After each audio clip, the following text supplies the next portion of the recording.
কি সেটা জানার চেষ্টা করলাম। তারপর বলে সেটা জানলেও হবে না, নাটক কেমন করে করতে হয় সেটা জানতে হবে। তা আমার গুরু ছিলেন রমাপ্রসাদ বণিক, তার হাত ধরে বেশ কিছু নাটক করে নাটক জিনিসটা কি সেটা জানার চেষ্টা করলাম। তারপর বলে সেটা জানলে হবে না, কবিতা কেমন করে আবৃত্তি করতে হয় সেটা জানতে হবে। তো আমাদের সবার তো রবীন্দ্রনাথ নজরুল আছেই, তো তাদের কবিতা পড়ে কবিতা কেমন করে আবৃত্তি করতে হয় সেটা জানার চেষ্টা করলাম। তারপর বলে সেটা জানলে হবে না, গান কেমন করে করতে হয় সেটাও জানতে হবে।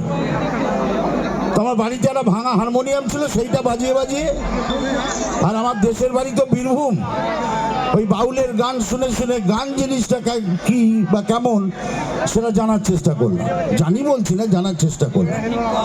তারপর বছর এক কচু পোড়া। আমার এই ব্যাপার, আমি তো গম্ভীর হয়ে থাকতেই পারি না, একটু মজা করতে ভালোবাসি, একটু হই হুল্লোড় করতে ভালোবাসি। হাতে মাইক ধরিয়ে দিলে অনুষ্ঠানে আসলে কিছু একটা তো করতে হবেই। কি করব কিছুই তো পারি না, কিছু পারি না বলে সব সেজে সেজে সব পূর্ণ করি।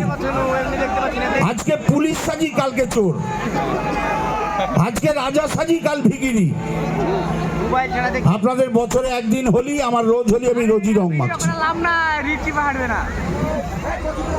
গান গাইতে পারি, গান যদি আপনাদের সহ্য হয়, সহ্য না হলেও অসুবিধা নেই, জোরে প্যাঁক দেবেন, তাড়াতাড়ি পালিয়ে যাবো। এই শীতের মধ্যে কে কষ্ট পাবে না, আপনাকে কষ্ট দেবো না আমি নিজে কষ্ট পাবো। আর যদি ভালো লাগে তাহলে দয়া করে একটু হাততালি দেবেন, সেসব তো তার হাতে চলে যাবে। গিন্নিরা কর্তাদের কত আদর করে কত কিছু বলে, ওগো হ্যাগো সোনা মানা আরো কত কি। আমার উনি আমাকে মানি বলে ডাকে, আমি প্রথমে ভাবতাম খুব আদর করে মানি বলে ডাকছে, পরে বুঝলাম এ মানি সে মানি না, এ মানি হচ্ছে এই মানি। সেসব তো তার হাতে চলে যাবে, পড়ে থাকবে কি আপনাদের হাততালি, বাস ওইটুকুই আমার পাওয়ার। আজকে আমার তরফ থেকে ওরে মনিটরটা একটু বাড়া, কানে কম শুনছি আমি। যারা করেছেন, এই মেলা কমিটির যারা রয়েছেন তাদের সবার তরফ থেকে,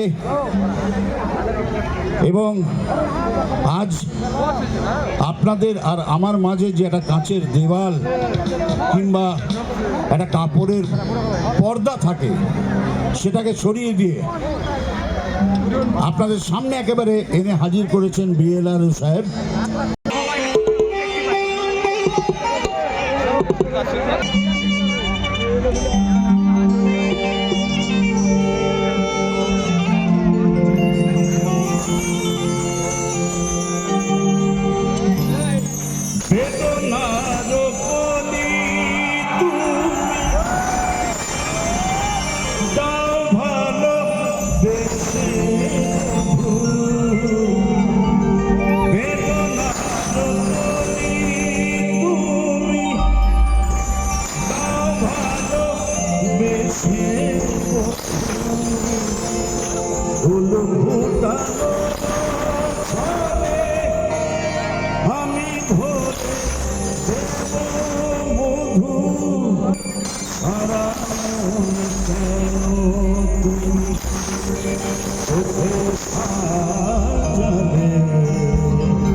ধন্যবাদ।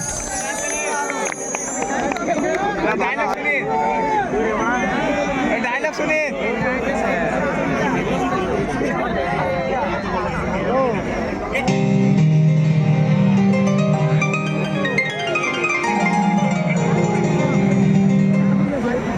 ধন্যবাদ। এত সুন্দর একটা গান তিনি আমাদের প্রথমে উপহার দিলেন। আমরা খরাজ বাবুকে আমরা প্রথমে বরণ করে নিব। আমরা বরণ করে পেশায় আসার আগে আমি একটা সময় রেলে চাকরি করতাম। তো রেলে চাকরি করাকালীন আমি অনেক জায়গায় চাকরি করতে গিয়েছি। প্রথম চাকরি করতে গিয়েছিলাম চিত্তরঞ্জন লোকোমোটিভ বক্স।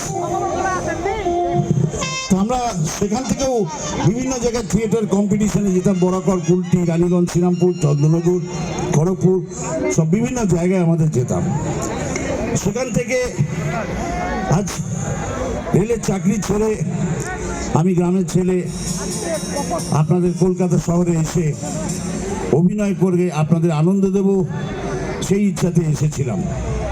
আজ খরাজ যেখানে দাঁড়িয়ে আছে সে আপনাদের আশীর্বাদ, আপনাদের ভালোবাসা, আপনাদের শুভেচ্ছা। দেখুন, আমাকে দেখে যাই আপনাদের মনে হোক না কেন, আমি প্রতিদিন সকালবেলায় ভোরবেলায় উঠে আমার বাড়ির যাবতীয় রান্না সব আমি নিজে হাতে করি, তারপর শুটিংয়ে বেরিয়ে যাই। এটা আমার কলকাতায় থাকলে রোজকার কাজ। তো রান্না বান্নার কথা যখন হচ্ছে, তো আসুন গানে গানে শ্রদ্ধা জানাবো সেই শিল্পীকে যিনি আমাদের প্রতি বাঙালির মনে চিরকাল আছেন, চিরকাল থাকবেন। চলুন তার একটি গান দিয়ে তাকে শ্রদ্ধা জানাবো।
I'm